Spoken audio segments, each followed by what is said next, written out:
검찰이 이재명 체포작전에 돌입했습니다. 수원지검이 상방울 대북송금 사건을 서울중앙지검으로移送을 한 것입니다. 이는 민주당 이재명에 대한 검찰의 두 번째 구속영장 청구가 임박했음을 의미합니다. 검찰이 이미 서울중앙지검에서 수사를 해온 백현동 개발 비리에다가 수원지검에서 수사를 한 대북 송금 사건을 더해 구속영장을 친다는 것을 공문해왔기 때문입니다. 어제 서울중앙지검은 수원지검이 수사를 해온 대북 송금 사건을 넘겨받아 기록 검토에 착수했습니다. 중앙지검이 넘겨받은 것은 제3자 뇌물 사건으로 검찰은 백현동 개발 비리, 즉 특가법상 배임죄와 함께 늦어도 내주 초에 이재명에 대한 구속영장을 청구할 것입니다. 검찰은 이재명의 신문주소와 이 증거관계 등을 꼼꼼히 교차 검증해서 구속영장 청구 논의를 가다듬고 있습니다.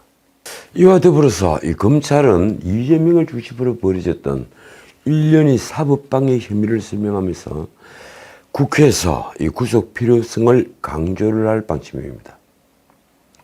애초 영장 청구 후에 체포동의안 표결이 9월 정기국회 내에 이루어져서 추석 연휴 전에 결론이 날 것이란 전망이 검찰 안팎에서는 우세했습니다.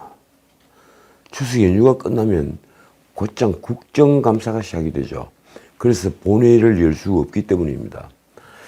하지만 이재명의 단식 상황이 지금 변수가 됐습니다. 단식 중인 이재명을 두 차례 소환 조사한 뒤 곧바로 구속영장을 청구할 때 만에 하나 있을지도 모를 여론의 역풍을 검찰은 지금 염려하고 있습니다. 게다가 이재명은 이틀 전부터 지팡이를 짚고 들어누웠습니다. 당내 동직론이 폭발적으로 확산될 가능성이 커져서 자칫 검찰이 그런 동직론의 파도를 뒤집어 쓸 수 있습니다. 그렇다면 이재명에 대한 체포동의안은 완벽하게 이재명이 짠 부비 트랩에 걸려들어 부기로 될 것입니다. 그러나 반대의 경우도 상정할 수가 있습니다. 이재명이 지금이라도 단식을 중단한다면 시간이 흐를수록 비명계의 목소리가 다시 커지면서 체포동의안 가결론이 힘을 얻을 것이라는 전망도 나옵니다. 실제 민주당 친명계가 제기한 체포동의안 표결 보이콧 시나리오의 비명계가 지금 동요를 하고 있습니다. 이재명 체포동의안 표결 절차가 벌어지면 본회의에서 아예 퇴장을 해버리자. 그래서 표결을 거부하자는 보이콧 시나리오는 친명계 민영배가 아이디어 차원에서 꺼낸 전략입니다. 민영배는 아마 이 아이디어를 냈을 때 그렇더라도 표결은 이루어져서 아마 부결될 것이다. 이렇게 생각을 했던 것 같습니다. 이 아이디어는 8월 20일 친명계 원외 인사행사에서 체포동의안을 간단히 물리치는 방법이라면서 제안이 된 것입니다. 어떻게 봐야 할까요? 머리가 나쁘다고 해야 할까요? 투표를 시작하면 민주당이 일제히 빠져나오자. 그러니까 국회법에서 정한 재적의원 과반 출석과 출석의원 과반 찬성이라는 체포동의안 가결 요건을 무산시킨다는 구상이었는데 이는 실질적으로는 무기명 투표를 사실상 기명 투표, 다시 말해 공개 투표로 바꾸려 하는 노림수였습니다. 우리 국회의 수준이 딱 이 정도입니다. 내가 민영배 의원을 무시해서 한 소리가 아니라 정말 우리 국회의 수준이 딱 이 정도입니다. 비명계 김종민이 했던 말이 이렇습니다. 만약에 본회의장에서 나가버리면 재석이 안 되고 투표가 불성립하게 된다. 투표가 불성립하게 되면 그 다음번 본회의 때 바로 표결해야 한다. 말하자면 표결 보이콧의 실효성이 없다는 주장입니다. 국회법에 명시된 체포동의안 처리 방법도 본회의에 상정하에 표결을 한다는 것 하나뿐입니다. 그런데 언론은 이재명 단식이 장기화되면서 비명계 의원들이 미묘한 기류 변화가 감지된다고 쓰고 있습니다. 비명계 의원은 누구인지 이제 널리 알려져 있죠. 그래서 이렇게 말합니다. 어차피 수박이 되어버렸기 때문에, 수박이란 말 다들 알고 계시죠. 그천 파란데 속은 빨갛다. 그 수박이 되어버렸기 때문에 설사 표결에 들어가서 부기를 찍어도 남들은 가기를 찍었다고 얘기할 것이다. 배신자가 되어버렸다는 얘기입니다. 그래서 아예 표결을 할 때 회의장을 빠져나가는 게 결벽을 입증하는 방법이다. 수박 낙인에 대한 비명계의 이런 불안감은 결국 총선 공천을 의식해서 하는 말입니다.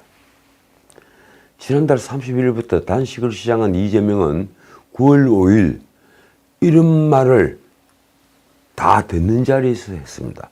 동조 단식하는 의원 명단을 누가 관리하느냐. 오해가 발생할 수 있으니 명단 관리를 잘 해달라. 비명계 조홍천은 13일 라디오에서 이렇게 말했습니다. 단식 현장에서 오는 사람 명단을 점검한다는 이야기를 들었다. 명단 체크 때문에 제가 쫄아서 가는 것 같은 생각이 들었다. 그래서 안 갔다. 쉽게 말하면 단식 현장에 가서 한번 문안 인사를 드리면 이 사람 출석 이렇게 표시를 하는 것이니까 다들 쫄아서 가는 것처럼 보인다. 내가 그래서 안 갔다. 이 얘기를 하는 겁니다.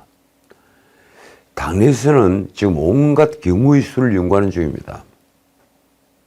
제가 지난 방송에서도 말씀드렸죠. 체포동의안 표결 결과는 어느 누구도 알 수가 없다. 그런데 이런 말이 또 나왔습니다. 이재명은 설사 구속되더라도 공천권을 내려놓지 않는다. 왜 그럴까요? 본인에게는 정치적으로 제기할 기회가 그것 외에는 없기 때문입니다. 그러니까 옥중 공천설은 이제 현실화하는 중입니다. 자, 이 경우 민주당은 어떻게 될까요? 어떻든 G7을 넘보는 선진국이 된 이 대한민국 야당의 당수가 국기를 끊고 천일염과 물만 섭취하고 있다는 것부터 비극입니다. 전 세계 문명국에서 이런 일이 일어난 적이 있는가요? 단식 2주차를 넘기며 의사는 저체온증 등으로 인한 신체 기능 저하가 있다는 진단을 내렸다고 합니다. 요 단계를 넘었으면 장기에 손상이 갑니다. 그런데 야당 주위에서부터 이제 반환점을 돌았다는 말이 나왔습니다. 이제 절반 정도 됐다. 이 얘기입니다. 보수 정당에서 단식을 했을 때, 그러니까 황교안, 김승대 같은 보수 정당 대표 혹은 원내대표가 단식을 했을 때 8일째 앰뷸런스에 실려갔습니다.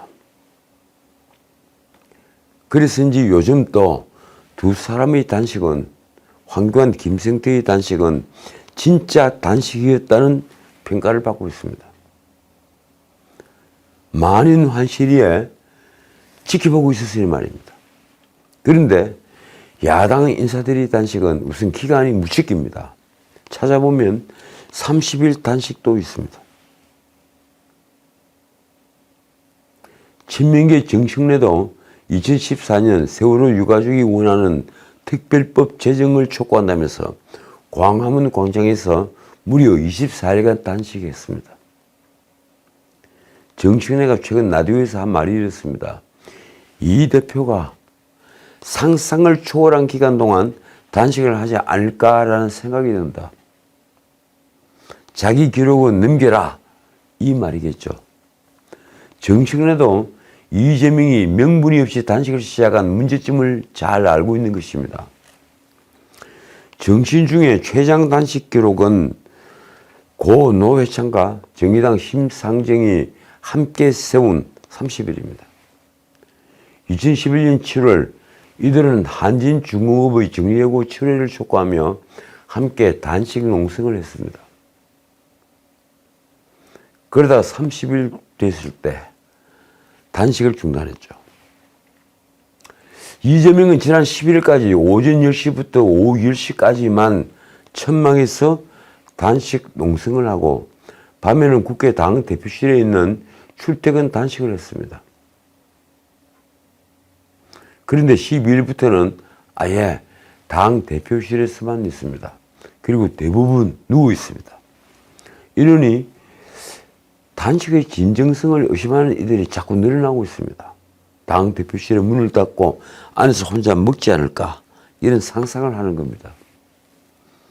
믿지 않는 이들이 늘어나는 단식. 그런데 단식을 천명한 이상 솔직히 이재명은 굶을 수밖에 없습니다. 밥은 눈앞에 있는데 먹을 수 없다. 오직 감옥에 가지 않을 꾀를 낸 것인데 이 모두는 그가 자초한 일입니다. 자, 어제 나온 뉴스 중에 다른 문제, 이거 좀 길게 설명을 해야 될 사안이지만 오늘은 조금 짧게 말씀만 드리겠습니다. 문재인 정부 청와대에서 정책실장을 지낸 김상조, 김수현 등등, 그리고 국토부 장관을 지낸 김현미, 이들을 감사원은 통계 조작 혐의로 검찰에 수사 의뢰했습니다. 검찰에 수사 의뢰를 한 사람 중에 문재인 대통령은 없습니다. 이 뉴스를 전한 연합뉴스는 두 장면을 먼저 상기시켰습니다. 자, 첫 번째 장면. 문재인 정권 1년이 되었던 2018년 5월 31일 문재인은 국가재정제작회의를 주재하며 최저임금 인상은 긍정적 효과가 90%라는 점을 당과 정부가 자신있게 설명해야 한다고 말했습니다. 최저임금을 워낙 많이 올려서 그 후유증이 굉장히 컸죠. 그 일주일 전 통계청 가계동향조사 발표에서 일본이, 그러니까 하위 20% 소득이 역대 최대 폭인 8%로 하락을 했습니다. 그게 뭘 의미합니까? 최저임금 인상부터 이른바 소득주도 성장 이론 자체가 엉터리다, 이런 주장이 설득력을 얻게 된 겁니다. 그래서 소득주도 성장 흑우론이 제기가 됐습니다. 그래서 문재인의 이 발언은 놀랄 수밖에 없는 발언입니다. 자, 두 번째 장면. 2020년 7월 22일 김현미 국토부 장관은 국회 대정부 질문에 출석을 해서 이렇게 말했습니다. 문재인 정부 들어 집값이 한국감정원, 현재는 한국부동산원이 됐습니다. 이 한국감정원 통계로 11%가 올랐다. 깜짝 놀랐습니다. 현일 집값 폭등이 신문 일면에 차지하고 있을 때인데 집값이 11% 올랐다. 이게 국토부 장관의 국회 답변이었기 때문입니다. 집값이 최소 30%에서 40% 이상 올랐다는 기사와 통계 자료가 마구 쏟아질 때였습니다. 그러니 야당에서는 어느 나라에 살고 있느냐 하는 비판이 쏟아졌습니다. 감사원이 15일 1년여간 조사를 한 문재인 정부 통계 조작 사건 중간 감사 결과가 발표가 됐습니다. 최다령 감사원 제1사무차장이 이날 브리핑에서 한 말이 이렇습니다. 문재인 청와대와 국토교통부는 통계청과 한국부동산원을 직간접적으로 압박하여 통계 수치를 조작하게 하는 등 각종 불법 행위를 했다. 그 결과는 아주 놀랄만합니다. 주택 통계의 경우 2017년 6월부터 2021년 11월까지 최소 94번 이상의 조작이 벌어졌다. 감사원에 따르면 문재인 정부 통계 조작은 집값에만 머물지 않았습니다. 고용, 그러니까 비정규직 통계와 소득 분배 통계에서도 발견이 됐다고 합니다. 정치적으로 이익이 되는 방향으로 통계를 마사지한 겁니다. 권력이 그렇게 시킨 겁니다. 감사원은 통계 자료를 사전 보고받은 뒤에 통계 조작에 관여한 혐의, 직권 남용 등으로 장하성, 김수현, 김상조, 이호성 이런 전 청와대 정책실장들, 그리고 김현미 전 장관, 홍장표 전 경제수석, 황덕순 전 일자리 수석, 그리고 강신욱 전 통계청장을, 이 통계청장 이분은 좋은 통계 자료로 보답하겠다고 아부를 했던 사람이죠. 이 강신욱 전 통계청장까지 대검찰청에 수사 요청했습니다. 국토부 고위직과 통계청 관계자, 그리고 한국부동산은 원장도 포함이 됐습니다. 그래서 수사 요청 인원은 무려 22명이나 됩니다. 나는 이분들을 정말 때려주고 싶습니다. 이 외에도 범죄 혐의가 의심되는 7명에 대해서는 검찰에 수사 참고 자료를 송부했습니다. 노영욱 전 국토부 장관, 윤종원 전 경제수석 등이 여기에 포함이 되어 있습니다. 문재인 정부 정책 분야 최고위층이 거의 모두 통계 조작에 연루됐다고 본 것입니다. 한편 이재명은 상방울그룹의 불법 대북 송금을 요구한 혐의를 받습니다. 검찰은 이재명이 이화영 부지사와 공모를 해서 이 상방울 측이 2019년 1월부터 2020년 1월 사이 총 800만 달러를 북한에 지급하게 했다고 보고 있습니다. 우리 돈으로 100억 원 정도입니다. 그 중에 500만 달러는 경기도가 북한에 약속을 했던 스마트팜 사업 지원비, 그리고 300만 달러는 이재명의 방북 비용입니다. 검찰은 이재명에 대한 구속영장을 청구하면서 그 이유를 이렇게 밝혔습니다. 일반적으로 피의자에게 적용되는 구속 기준에 따라 범죄의 중대성과 증거인멸 등 구속 사유를 충분히 고려해 구속영장을 청구했다. 말하자면 영장이 발부될 때는 주로 범죄가 충분히 소명되었느냐, 그리고 중형이 예상된다, 그리고 증거인멸의 염려, 도주의 우려, 이런 정도가 고려가 되죠. 그 점을 검찰이 다시 설명을 한 겁니다. 이제 이재명에 대한 체포동의안은 오는 20일에서 21일 사이 국회 본회의에 보고가 되고, 20일에 보고가 되면 21일, 그리고 20일 날 보고가 되면 25일에 표결에 붙여질 전망입니다. 민주당은 다시 선택의 갈림길에 섰습니다. 이 체포동의안 부결을 주장하는 목소리가 커지고 있지만 35표 내외의 반란표만 있어도 체포동의안은 가결될 것입니다. 벌써 몇 달 전이죠. 31명이 우리는 불체포 특권을 포기한다, 이렇게 선언을 한 사실이 있습니다. 그래서 지금 만만치 않습니다. 어쨌든 이재명의 단식전보다 이 체포동의안 부결 가능성은 한결 높아졌습니다. 그만큼 동정표가 몰린 겁니다. 민주당 내에서는 이재명들어 물러나라던 비명계의 목소리가 잦아들었습니다.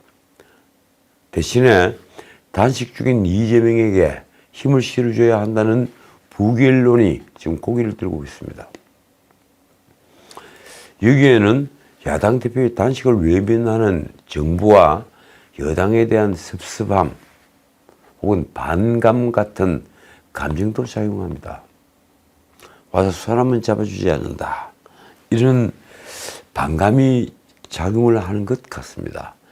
당 지도부와 친명계는 체포동의안 부결을 공개적으로 주장합니다. 박찬대 최고위원이죠. 박찬대가 페이스북에 쓴 글이 이렇습니다. 부당하고 명분 없는 체포동의안을 부결시키고 윤석열 정권의 폭증에 맞서 일치 단결해 싸워야 한다.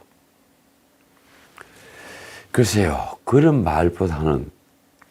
뻔한 말보다는 차라리 친명계 좌장 정성호의 글이 오히려 좀 솔직해 보였습니다. 이렇습니다. 대표 중심으로 더 강하게 뭉쳐야 살 길이 보일 것이다. 그러나 비명계를 중심으로 이재명의 단식과 체포동의안 표결은 별개라는 주장이 들립니다. 단식까지 하는데 체포영장을 보냈으니까 부결해야 된다는 주장은 단식을 또 다른 방탄으로 만드는 프레임이라는 말도 나왔습니다. 이재명이 먼저 불체포 특권을 내려놓겠다고 선언한 만큼 이재명이 먼저 가결시켜 달라고 해야 한다는 주장도 있습니다. 어쨌든 제가 보는 사안의 본질은 이렇습니다. 이재명이 살면 민주당은 죽고 민주당이 살면 이재명이 죽는다. 참 묘한 구조가 됐습니다. 체포동의안이 부결되면 검찰이 선택할 수 있는 것은 불구속 기소뿐입니다. 이 경우 이재명은 극적으로 살아납니다. 다음 대선까지 사법 리스크는 반감됩니다. 그는 공직선거법 위반, 그리고 대장동과 성남FC 불부후금금, 또 위례신도시가 이 재판에 같이 묶여있죠. 세 번째 재판은 백인동과 상방울 대북송금, 그리고 위증교사 사건. 그래서 일주일에 두세 번씩 재판을 받아야 되겠지만 공직선거법을 제외하고는 다음 대선이 시작되는 2년 뒤까지 1심 선고가 나올 가능성은 솔직히 제가 봐서는 거의 없습니다. 다시 큰 꿈을 꿀 수 있는 기회가 올지도 모를 일인 것입니다. 왜 그러냐? 우선 정인신문만 하기에도 그때까지 다 마치지 못할 가능성이 높기 때문입니다. 그런데 이렇게 되면 어떻게 될까요? 민주당은 죽습니다. 정확히는 죽을 가능성이 아주 큽니다. 민주당 다수를 점하는 수도권 의원들은 무당층과 2030이 떠나는 사태를 맞을 가능성이 큽니다. 우리 사회에서 어느 세대보다 이 공정에 민감한 젊은 유권자들 2030들은 도덕유를 잃은 민주당을 외면할 것입니다. 민주당은 수도권에서 패배한다면 호남을 기반으로 하는 지역정당으로 추락합니다. 그런데 이재명이 죽으면 어떻게 될까요? 민주당 비명계든 누구든 이재명이 부패를 눈 감지 않는다면 민주당은 우선은 대혼란에 빠지게 됩니다. 그렇게 되면 아마도 비대위가 만들어질 공산이 큽니다. 그러나 민주당은 극적으로 살아날 것입니다. 그럴 가능성이 아주 큽니다. 우선 민주당은 도덕성을 회복함으로써 공천혁명까지 이룰 수 있습니다. 이 경우 수도권에서 국민의힘이 지금처럼 비실비실거리면서 혁신을 보지 못한다면 민주당이 다시 패배할 수 있습니다. 어제 발표된 리얼미터 여론조사입니다. 최근에 이와 비슷한 여론조사는 굉장히 많이 있습니다. 리얼미터 이번 조사는 11일부터 15일까지의 여론입니다. 윤석열 대통령의 국정 긍정평가는 35.5%, 부정평가는 61.8%. 긍정평가는 30%대인데 부정평가는 그 2배 가까이 되는 60%를 넘었습니다. 긍정평가는 전주보다 1.2%포인트가 내렸고 부정평가는 전주보다 1.9%포인트가 올랐습니다. 어떻게 된 일일까요?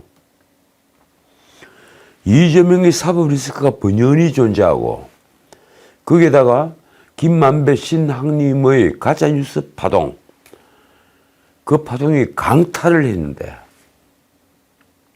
어떻게 된 판국일까요? 문제는 정당 지지율입니다. 국민의힘은 35.3%. 반면에 이재명의 단식으로 지지층 결집세를 보인 민주당은 46%로 4개월여 만에 가장 높았습니다. 두 정당의 지지율이 10% 넘게 난다는 게 충격적입니다. 개각 명단이 감동을 주지 못했다. 이럴 수도 있습니다.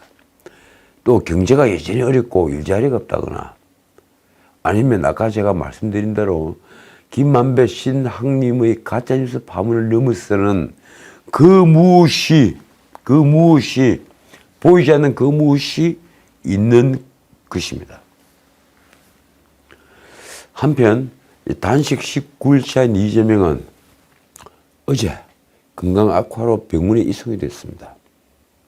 솔직히 제가 보기엔 이재명은 영장 청구가 확실했던 어제 18일 병문행을 택했습니다. 민주당은 병문에 가는 날, 하필이면 이날 영장을 청구했다 이렇게 공격을 했죠. 그런데 사실은 정반대입니다. 18일 날 영장이 청구된다는 것은 이미 언론계에도 바닥에 알려진 마치 예정된 일처럼 되어 있었던 사안입니다. 이재명의 단식, 아마도 체포동의안 표결이 있는 날까지 단식은 이어질 것입니다. 이재명은 하필이면 여의도에서 20km나 떨어진 중랑구에 있는 녹색병원까지 갔죠. 그 가는 길에 대인병원이 굉장히 많이 있는데 말입니다. 아니 무슨 여의도에 여의도 성모병원이 있지 않습니까? 왜 그곳까지 갔을까요?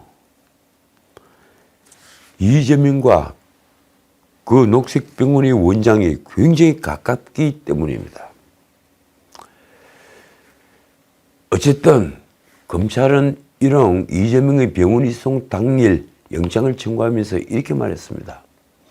형사사법이 정치적인 문제로 변질되어서는 안 되고 피의자에게 구속영장 청구에 다른 것은 일절 감안하지 않았다. 자, 그러면 그동안의 경과를 잠깐만 살펴볼까요? 이재명이 단식을 시작하고 검찰은 그런 이재명을 소환 조사한 뒤에 지금 대한민국은 완전히 둘로 쪼개졌습니다. 역사적으로 이런 상황이 있었습니까? 솔직히 말하자면 이건 문재인 정권 때 편가르기가 지금껏 영향을 미치기 때문입니다. 대법원장 김명수는 철저히 문재인 편에 선 대법원장이었습니다. 정치적으로 한 편에 섰던 사람입니다. 아마 한국 사법 역사상 김명수처럼 진영 논리에 빠져 있었던 대법원장은 없었을 것입니다. 저는 김명수가 취임하고 얼마 뒤에 이 방송에서 안녕에게서 배우라 이렇게 꾸짖은 적이 있습니다. 사실은 저도 이 김명수 대법원장을 개인적으로도 잘 압니다. 제 고등학교 후배이기도 하고 말입니다. 제 식견으로 그는 최악의 대법원장이었습니다. 권순일이 개입을 한 재판 거래는 앞으로 어떻게 결말이 날지 모르겠지만 김명수에게 영문한 5점으로 남을 것입니다. 김명수는 왜 그 재판 거래를 눈 감았을까요? 그 김명수는 지금 윤 대통령과 이별 만찬조차 하지 못하고 헤어질 듯 합니다. 언론은 여야 소통이 단절되면서 이번 오부 요인 만찬을 계기로 대화의 물꼬를 트려고 했는데 그나마 무산됐다고 썼습니다. 당초 윤 대통령은 15일 김명수 퇴임을 계기로 김진표 국회의장 그리고 유남석 헌법재판소장 한덕수 총리 등 오부 요인 만찬을 계획을 했는데 김명수 대법원장이 코로나 확진을 받아 무산됐다는 것입니다. 일각에서는 김명수가 만찬 취소로서 정권을 향한 불편한 심기를 드러냈다는 해석을 하기도 합니다. 누구 말이 진실일까요? 윤 대통령은 대신 15일 만찬에 퇴임을 했거나 이 퇴임을 앞둔 장관급 인사들과 함께 했습니다. 윤 대통령은 이들을 윤석열 정부와 끝까지 함께 갈 분들이라고 격려를 했다고 하더군요. 자, 그러자 민주당은 17일 긴급의총에서 한덕수 국무총리에 대한 해임 건의를 결의하고 내각 총사퇴를 주장했습니다. 대통령실은 이렇게 표현했습니다. 막장 투쟁에 국민만 손해를 본다. 특별히 언급할 필요가 있는지 모르겠다. 윤 대통령이 경제 외교를 위한 순방을 앞둔 마당에 도와주지를 못할 망정 막장 투쟁만 이어가고 있다는 비판입니다. 언론이 전한 대통령실 고위 관계자가 뒤이어서 이재명 대표 단식에 대해 언급한 말이 이렇습니다. 누가 단식을 중단하지 못하게 막았느냐 아니면 누가 단식을 하라고 했느냐. 사실 이 말에는 여당의 의사가 그대로 내포되어 있습니다. 명분이 없는, 그러니까 구속을 피하기 위한 단식에 지나지 않으니 단식을 시작한 이재명이 알아서 하라는 것입니다. 대통령실의 표현이 이렇습니다. 이미 여당 대표가 최소한의 예의를 갖춰 입장을 낸 것으로 알고 있다. 그것도 2번씩이나 건강을 해치는 단식을 제발 그만두십시오. 2번씩이나 얘기를 했죠. 이러니 단식을 중지하라고 손을 내밀 것을 기대했던 야당만 아주 무참하게 됐습니다. 적어도 과거 관례 같으면 집권 여당의 대표 혹은 대통령실에서 비서실장 정도가 단식 장소를 찾아와서 손을 잡고 단식을 그만두어달라고 해야 되는데 말입니다. 이러니 막힌 전국을 타개하기 위한 물밑 논의는 일절 없습니다. 대통령실 정무라인은 지금 이재명 쪽을 쳐다보지도 않습니다. 사실 민주당 내부에서는 토요일 의총 전부터 이재명이 단식 투쟁을 끝낼 수 있도록 출구 전략을 마련하기 위한 논의가 활발했습니다. 이재명이 8월 31일 무기한 단식을 선언하며 내각 총사퇴 및 국정 쇄신을 윤석열 정부에 요구한 만큼 그 일부라도 받아내야만 단식 중단의 명분이 생긴다는 것이었습니다. 의총에서는 단식 중단을 권해야 한다는데 이설이 없었지만 그 명분으로 내각 총사퇴를 계속 요구한다는 것 자체가 솔직히 어처구니 없는 일이었습니다. 그래서 결국 정치적으로 해볼 만한 주장으로 총리의 거취를 거론한 것입니다. 총리 해임 건의안은 그렇게 해서 나왔습니다.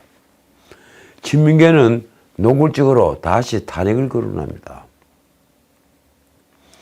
내각 총책임자가 총리니까 물러나야 하지 않겠나. 일단 해임 건의를 해보고 안 되면 탄핵을 진행해야 할 것이다. 그런데 탄핵 사유가 무엇일까요? 이쯤 되면 민주당은 헌법 규정을 모두 정치적으로 이용하는 것만 같습니다. 대통령실이나 정부 여당 어느 한 사람도 당대표의 단식장에 와서 걱정하는 것을 본 적이 없다. 우리 역사에 이런 정권이 단 한 차례도 없었다. 이 말 누가 말일까요? 박광원 민주당 원내대표가 부끄러운 줄 모르고 한 말입니다. 이재명 대표가 저렇게 단식을 하고 있는데 왜 아무도 와서 손을 잡아주지 않느냐. 참 할 수 없는 말을 한 겁니다. 이재명을 구해주지 않는 권력 쪽을 향해 삿대질을 한 것입니다. 박광호는 토요일인 17일 오전 국회에서 열린 비상의원총회에서 이렇게 말했습니다. 이제 당대표의 건강이 극도로 악화돼 한계 상황에 와 있는 것으로 판단된다. 걱정되고 참담한 심정이다. 걱정되고 참담한 심정이라고요. 솔직히 그 단식을 이재명은 왜 시작했는가요? 제가 지난 방송에서도 말씀드렸지만 명분이 없어 출구도 없는 단식을 말입니다. 게다가 그 단식은 출퇴근 단식이라는 조롱을 들을 정도로 이미 그 단식으로 이재명의 신뢰를 완전히 잃었습니다. 그는 단식 13일째 검찰청을 놀랍게도 멀쩡한 모습으로 걸어 들어갔습니다. 기자들과 문답까지 하면서 말입니다. 끝까지 국민을 상대로 쉽게 들통이 날 사기극을 벌인 것입니다. 그는 자신이 구속되는 사태를 면하고 상황을 반전시키기 위해서는 뭔가 극적인 모멘텀이 필요했을 뿐입니다. 그래서 단식이라는 극단적인 방법을 찾아냈습니다. 그러나 명분이 없었습니다. 출구도 찾지 못하고 야당 대표도 찾아오지 않았습니다. 그래서 더욱더 그는 이재명 표 단식이 얼마나 처절한 싸움인지를 만천하에 과시하려 될 것입니다. 명분이 없는 단식인 만큼 단식은 더 처절할 것이다. 이게 제 생각입니다. 박광훈은 우리 의원들과 많은 시민들, 당원 동지들은 걱정을 하고 또 종교계, 사회의 원로들도 현장에 와서 당대표의 건강을 걱정하며 단식 중단을 권유하고 지지하고 격려의 말씀을 주신다면서 이재명의 각오를 전하고 있습니다. 어르신도 이미 이불을 권고한 소견을 여러 차례 밝힌 상황인데도 당대표는 단식을 멈추지 않고 있고 지금 또 멈출 수 없다는 의지를 강하게 갖고 있다. 그러면서 이재명에게 단식 중단의 명분을 만들어주기 위해서인지 이런 말까지 했습니다. 더 이상 단식을 해서는 안 되고 민주당의 윤석열 정권 폭주와 폭정에다 강하게 맞서 싸워야 한다는 것은 우리 모두 같은 마음이라 생각한다. 박광훈도 말이 안 되는 줄은 알지만 이재명의 단식이 윤석열 정부의 폭정 때문이라는 걸 은연중에 강조하고 있는 것입니다. 과연 지금까지 폭주를 한 쪽은 어디였습니까? 국민의힘이었습니까? 아니면 민주당이었습니까?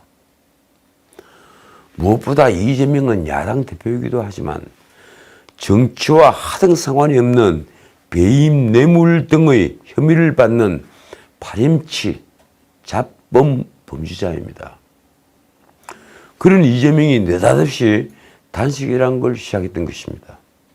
무능폭력 정권을 향해 국민항쟁을 시작하겠다 이러면서 말입니다. 지난 8월 31일입니다. 그 뒤에 덧붙인 말은 더 기가 막혔습니다. 민주주의 파괴에 맞서 국민과 함께 민주주의를 지켜내겠다. 아니 생각해 보십시오. 쪼개기 국회부터 위장 탈당까지 온갖 편법으로 민주주의를 파괴하면서 문재인과 이재명 두 사람을 살리자고 검수완박법을 만든 뒤에 문재인 퇴임 직전 국무회의 시간까지 변경해 가면서 그걸 법이라고 통과시킨 자들은 도대체 누구입니까? 어찌 그 입으로 민주주의를 지켜내겠다는 말을 비장하게 할 수 있는 것입니까? 이재명은 무기한 단식 시작을 알리며 윤석열 정권을 향해 민생 파괴, 민주주의 훼손에 대해 국민에게 사죄를 해라.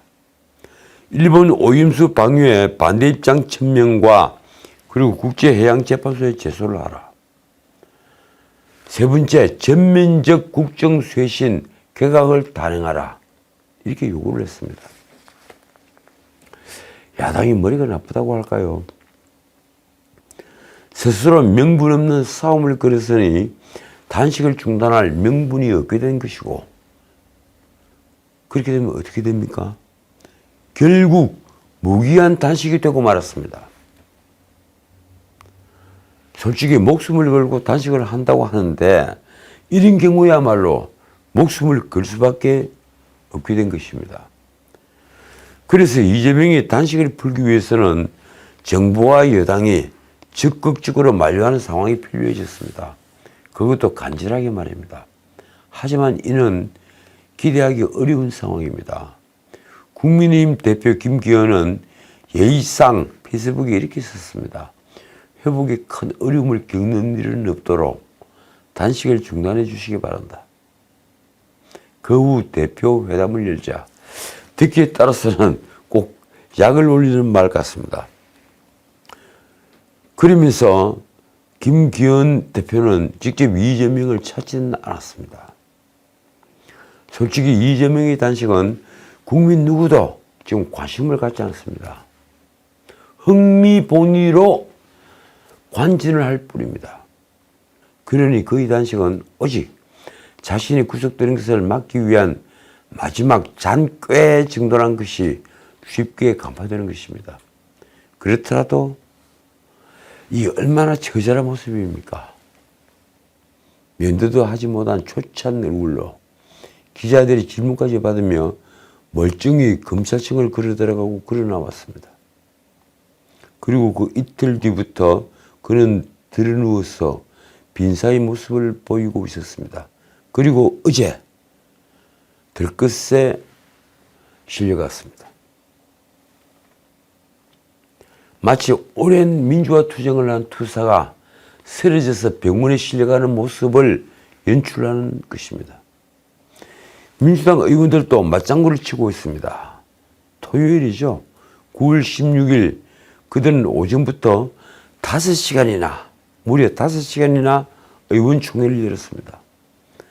중에서 나온 말들은 뻔합니다. 이재명이 단식을 멈추도록 해야 한다.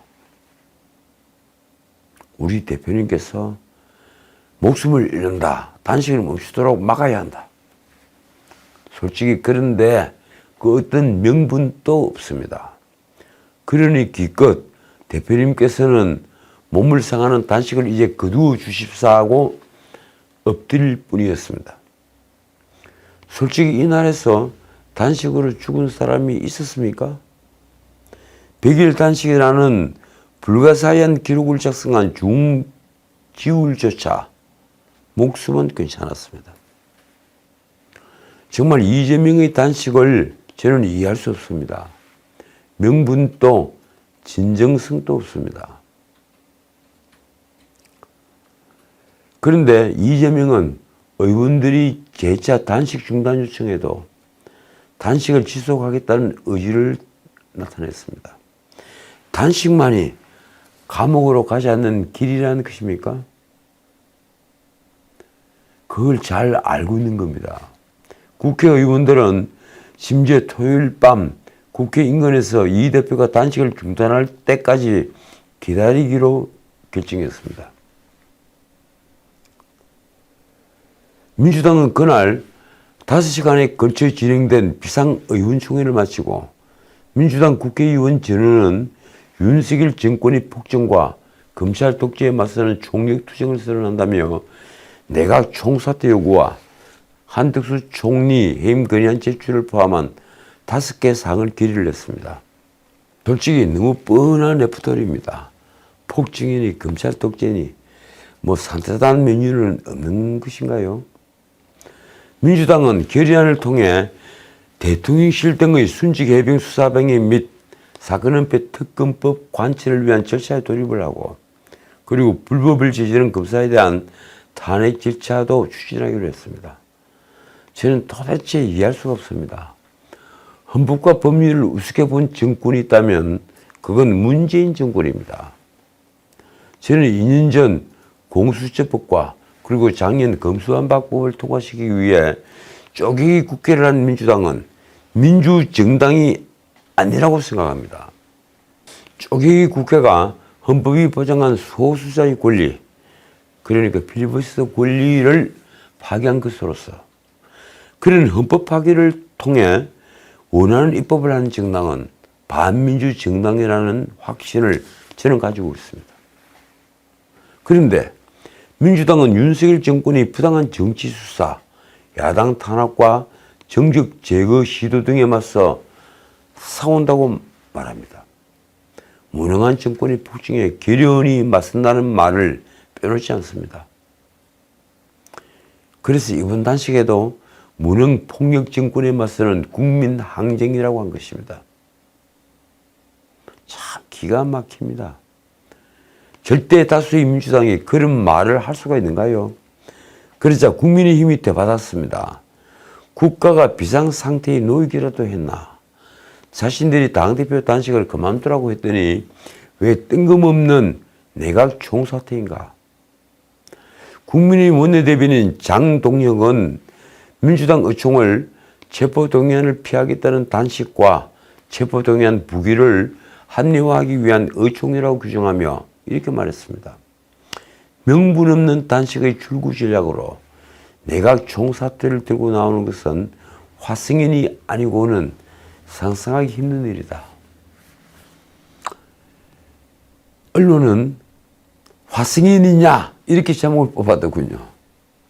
결국 이재명의 단식은 이제 20일째가 되고 있지만 여당은 눈 하나 끔찍하지 않습니다. 13일차 검찰청에 멀쩡하게 걸어들어가는 모습을 보았는데다가 이제 병원으로 갔으니 무슨 걱정이 있겠습니까? 김기현 대표는 더 이상 찾아볼 법도 하지만 이재명이 사기극에 일조를 할 생각이 전혀 없는 것으로 보입니다. 이러니 박지원 같은 이가 아무리 하지하책이라고 외쳐도 단식을 멈출 수도 없게 됐습니다. 출구는 아직 보이지 않는 것입니다. 이 상태에서 검찰은 구속영장을 쳤고 그리고 체포동의안은 국회로 날아들 것입니다. 그래서인지 일각에서는 어차피 구속영장이 날아들고 체포동의안 표결 때까지 이재명은 단식을 멈출 수 없다고 말합니다. 단식이 체포동의안을 부결시키는 촉매제가 될 터이니 말입니다. 여하튼 관찰해야 할 목표가 없는 아주 이상한 단식이 됐습니다. 그 단식은 언제 끝날까요? 자, 오늘은 여기까지입니다. 어제 아주 놀라운 뉴스가 하나 있었죠. 솔직히 저도 대법원 판결을 아주 걱정을 많이 하고 있었는데 제 예상대로 민주당 최강욱이 국회의원직을 상실했습니다. 인터넷에는 잔치국수를 먹지 않은 풍자글이 넘쳐났습니다.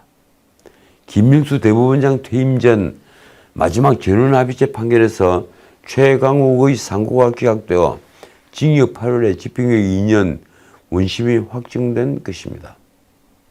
선고와 동시에 최강욱은 의원직을 상실했습니다.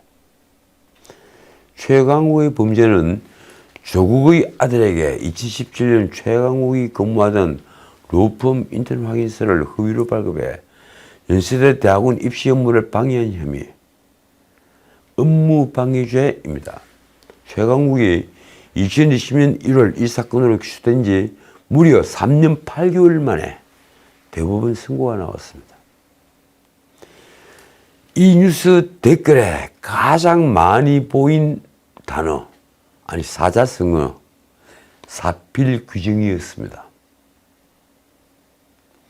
민심은 곧 천심입니다. 지금까지 전식이었습니다.